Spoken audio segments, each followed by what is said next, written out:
Sales of goods act का section 1 and 2 हम पिछली वीडियो में कवर कर चुके हैं। अगर आपने वो नहीं देखी है तो आप जाकर देख सकते हैं। तो हम इस वीडियो में सेक्शन 4 से लेकर सेक्शन 11 तक कवर करेंगे। तो शुरू करते हैं सेक्शन नंबर 4 से। सेक्शन 4 हमारा सेल्स और अग्रीमेंट टू सेल के बारे में हमें बताता है। तो सबसे पहले हम दोनों के नेचर की बात कर लेते हैं। नेचर सेल जो है वो एग्जीक्यूटेड है। एग्जीक्यूटेड इंडियन कॉन्ट्रैक्ट एक्ट में आपने पढ़ा होगा executed which has been paid, जिसके लिए हमने पे कर चुका है, जो परफॉर्म हो चुका है। एग्रीमेंट टू सेल में एग्जीक्यूटरी कॉन्ट्रैक्ट रहता है, मतलब जो कि अभी परफॉर्म होने वाला है, क्योंकि अभी हमने सेल करने का सिर्फ एग्रीमेंट करा है, सेल की ही नहीं है, किसी फ्यूचर डेट पे डिसाइड किया है। ट्रांसफर ऑफ प्रॉपर्टी सेल में इमीडिएटली ट्रांसफर हो जाता है पोजेशन, और एग्रीमेंट टू सेल पे फ्यूचर डेट पे किसी ट्रांसफर होता है। अगर हम राइट की बात करें तो हमें सेल में जस इन रैम मिलता है और एग्रीमेंट टू सेल में जस in personam. Jus in rem means right against the whole world, पूरे वर्ल्ड के अगेंस्ट हमें राइट मिल जाता है। और जस इन पर्सोनम में सिर्फ सेलर के अगेंस्ट मिलता है, क्योंकि सेलर के पास ही इसका पोजीशन होता है। रेमेडीज फॉर ब्रीच, अगर कोई फॉल्ट वगैरह होता है तो हम क्या क्या रेमेडी ले सकते हैं।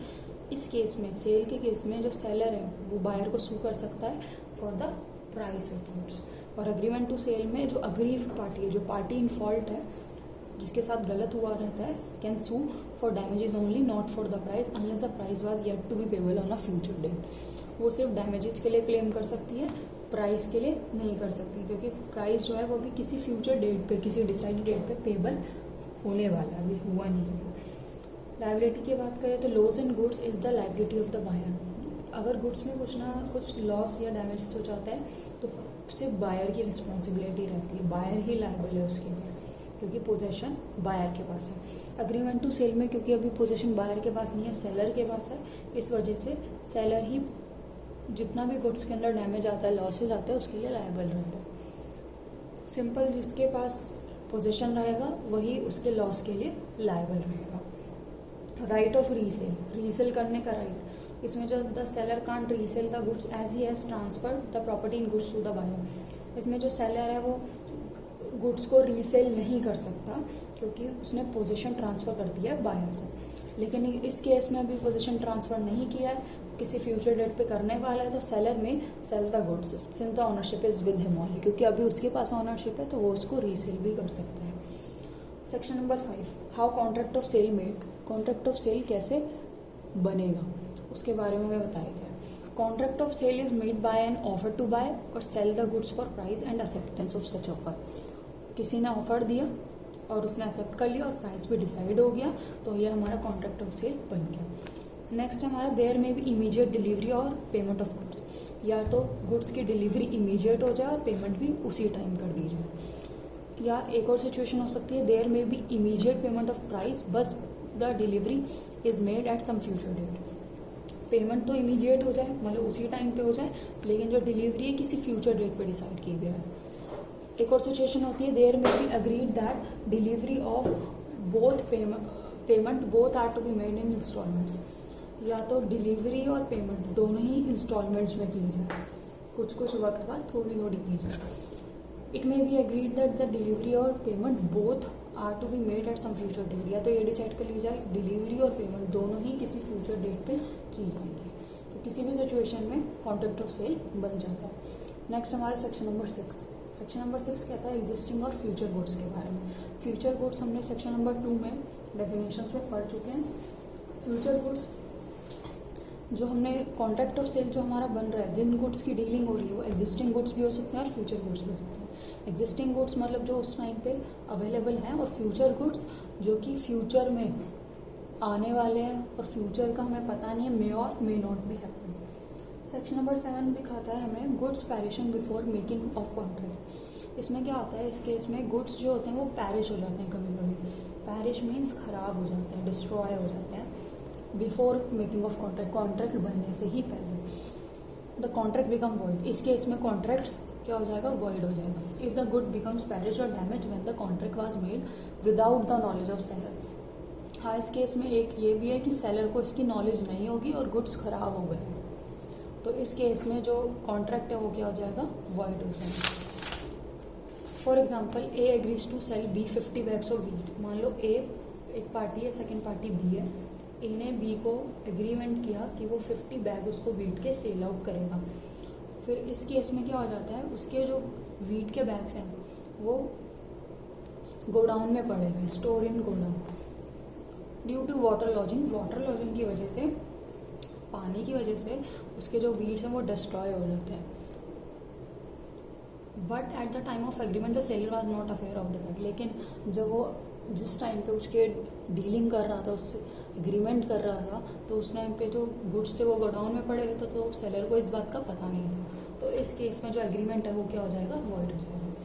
नेक्स्ट हमारा सेक्शन नंबर 8। सेक्शन नंबर 8 बताता है goods perishing before sale but after agreement to sell. Goods जो होते हैं वो सेल से पहले और एग्रीमेंट करने के बाद, एग्रीमेंट के बाद और सेल से पहले क्या हो जाते हैं, खराब हो जाते हैं, पैरिश हो जाते हैं। तो इस केस में भी जो एग्रीमेंट है वो क्या हो जाएगा, हमारा वॉइड हो जाएगा।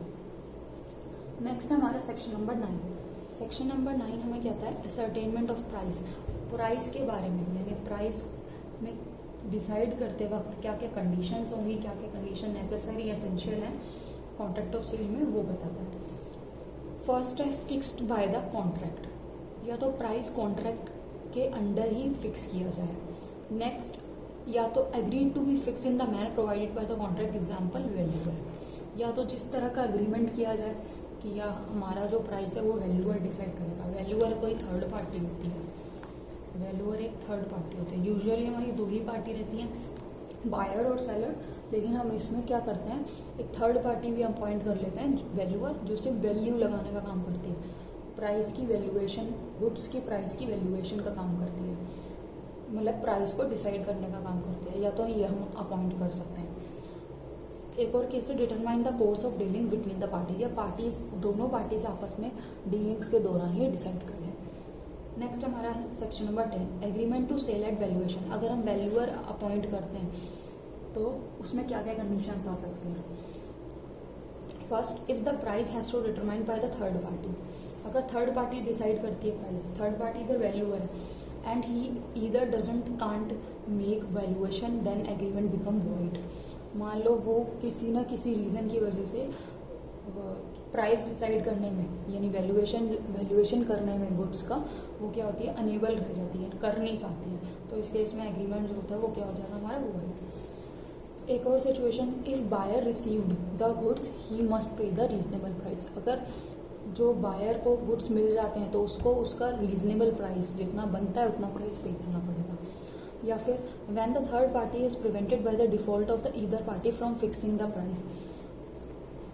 इस केस में क्या रहता है, एक पार्टी रहती है ए, इधर बी, ये हमारी बायर है और ये हमारी सेलर है। एक थर्ड पार्टी और होती है जिसका नाम है सी। ये हमने क्या करा, अपॉइंट कर लिया, ए और बी ने अपॉइंट करा इसको वैल्यूएशन करने के लिए, वैल्यूअर है हमारा। तो इस केस में क्या होता है, सी को किसी, इन दोनों में से किसी पार्टी ने, ए ने या बी ने, कुछ ना कुछ ऐसे सिचुएशन कर दिया है, कुछ ना कुछ ऐसा डिफॉल्ट कर दिया है डीलिंग्स के दौरान कि जिसकी वजह से इन दोनों के फॉल्ट, इन दोनों में से किसी एक के फॉल्ट की वजह से जो सी है वो प्राइस डिसाइड नहीं कर पा रहा है। Then the party not in fault, जो फिर नॉट इन फॉल्ट पार्टी होगी, मान लो ए ने उसके साथ कुछ ना कुछ ऐसा कर दिया है, फॉल्ट कर दिया है जिसकी वजह से सी डिसाइड नहीं कर पा रहा है, तो बी जो है उस केस में ए को क्या कर सकता है, सू कर सकता है। मतलब not fault party fault party को क्या कर सकती है, इस केस में सू कर सकती है। नेक्स्ट हमारा section number 11 stipulation as to time. Time के अंदर क्या क्या कंडीशंस रहने वाली हैं कॉन्ट्रैक्ट ऑफ सेल में।